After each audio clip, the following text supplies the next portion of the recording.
Thanks. Now, as people across the region prepare for another round of winter weather, road crews are also getting ready to go to battle.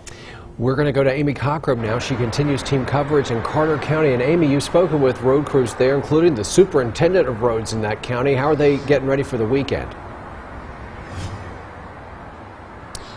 Josh and Sarah, despite how snowy it's been in Carter County lately, the road superintendent tells me that they are prepared for another winter weather storm and that they have 1,600 tons of salt in storage.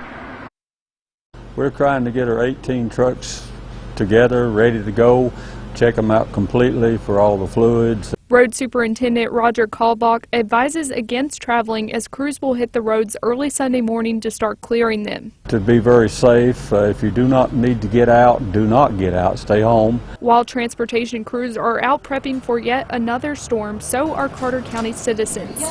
Yeah, they come in and stockpile. I had a guy last night come in and get 3 days worth of food. Most popular products, milk, bread, and eggs. That's always it, no matter what.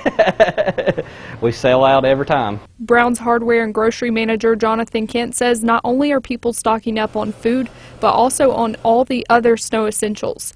And like many in-demand products these days, prices are high. As salt right now, we can't get salt, so what we have on hand's it. And same way with sleds. Once they're gone for several weeks to a month. Longtime customer James Smith says he's prepared for the flakes to start falling. This is January. It's inevitable that it's going to snow. There's nothing I can do about it, so I just enjoy it.